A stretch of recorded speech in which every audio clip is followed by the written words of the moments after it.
Instalado como siempre Santiago Martínez. Hola Santi, buenas tardes. Octavio, Valentín, muchachos, ¿cómo están? Feliz tarde. Estamos listos en Caracas para lo que es o lo que ha sido noticia en las últimas horas y comenzamos con temas económicos, aunque se mezclan un poco con el tema judicial. Lo escuchamos allí en titulares, y es que la policía ha detenido a 20 personas por estar a cargo o ser parte de cuentas en redes sociales que muestran o cotizan el dólar en el mercado negro, es decir, que muestran un precio diferente o muy por encima del oficial que publica diariamente el Banco Central de Venezuela. En principio se informó que era una sola persona y de hecho fue mostrada en varias cuentas en redes sociales de organismos del Estado, pero anoche en su programa de televisión el ministro Diosdado Cabello indicó que ya iban 2 decenas de detenidos, 20 detenidos. Regularmente el gobierno vincula a estas personas con planes para desestabilizar la economía del país.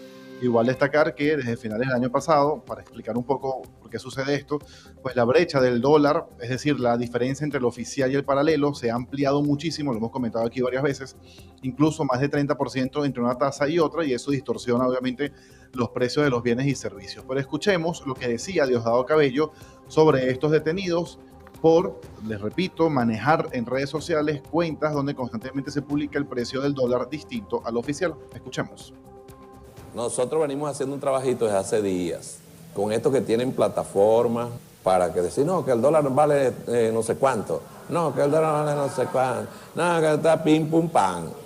Ya cayó el primero, ya cayó la primera estructura. Perdón, me equivoqué, van 20 detenidos. Una investigación como se deben hacer las cosas, mire, en silencio, sin atropellos de ninguna naturaleza, nosotros los agarramos y lo presentamos al Ministerio Público, los tribunales y que se encarguen de lo que tengan que encargarse.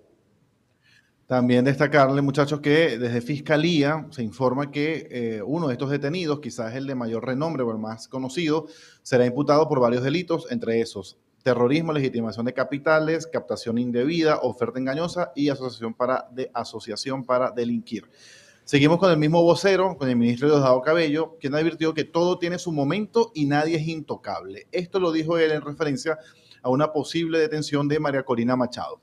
Ahora, si bien no es la primera vez que a María Corina Machado recibe una amenaza o una advertencia de este estilo, que puede ser arrestada, sí es primera vez que Diosdado Cabello como ministro lo dice o lo asegura hacia ella. En específico, la advertencia viene por el vínculo que tendría María Corina Machado sobre presuntos actos terroristas que buscaban conspirar contra el presidente Nicolás Maduro y contra las elecciones del pasado domingo. Insistía Diosdado Cabello que dentro del gobierno no se desesperan por detenerla, que hay casos abiertos en tribunales y en fiscalía, que están las investigaciones en desarrollo y que todo llegará en su momento. Este nuevo caso además viene a raíz de la detención la semana pasada, recordemos, de Juan Pablo Guanipa, que era un muy cercano a ella, desde que ella pasó a la clandestinidad y que en lo decomisado, decía también Diosdado Cabello, habría anotaciones con planes donde María Corina Machado estaría involucrada al 100%. Pues escuchemos lo que decía Diosdado Cabello y justo cuando le pregunta a una periodista sobre la posible detención.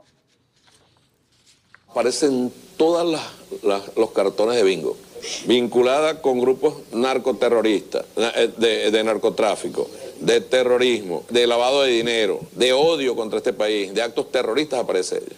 Bueno, le pregunto, ¿se ha emitido ya una orden de captura contra ella? ¿Cómo sería el proceso? Todo tiene su momento en esta vida, todo, siempre llega, y llega en el momento exacto, no nos desesperemos. Hay averiguaciones abiertas y todo lleva su momento. Hay gente que se cree intocable. Cuando Diosdado Cabello comenta que hay gente que se cree intocable, se refería o mencionaba el momento de lo que fue el caso de Leopoldo López, que pensó que no podría ser detenido y terminó huyendo de Venezuela. En esta declaración, Diosdado Cabello además mostró armas que habrían sido decomisadas ante las elecciones y además confirmó que suman 70 detenidos en las últimas semanas, muchos de ellos extranjeros, todos vinculados con estos planes. Vuelvo al tema económico y es que la petrolera estadounidense Chevron confirmó que cumple ya con la sanción de la administración de Donald Trump, que lo obligó a cesar su producción acá en Venezuela después de que la licencia venciera el pasado martes o expirara el pasado martes. En un comunicado, la compañía señaló que la presencia de Chevron en Venezuela cumple con todas las leyes y reglamentos aplicables, incluido el marco de sanciones previsto por el gobierno de Estados Unidos. Recordemos que la petrolera había estado beneficiada desde noviembre de 2022 con una licencia que le concedió la administración de Joe Biden. Y aunque Chevron ya no puede producir petróleo en Venezuela, pues la gigante petrolera se le ha permitido mantener tener equipos petroleros en el país bajo una estrecha licencia supervisada del Departamento del Tesoro, aunque esto lo han informado son medios de comunicación estadounidenses. Y para finalizar, les cuento que las ONG, la ONG Provea y otras ONG, pero en este caso fue Provea, condenó esta mañana, la mañana de este jueves, que el gobierno la vincule junto a otras organizaciones de una supuesta estructura terrorista que presuntamente tenía como objetivo boicotear las elecciones del pasado domingo, y señaló que por esa acusación se encuentran, o ellos sienten que están en situación de riesgo. Insisten que los señalamientos por parte del ministro Diosdado Cabello, que ayer los comentábamos cuando ocurrieron justamente casi en vivo, en paralelo a la emisión del programa, criminalizan a esta ONG y ya alertaron a la Comisión Interamericana de Derechos Humanos por esta situación. Parte del menú informativo acá en Venezuela. Octavio, Valentina. Y arrancamos entonces de esa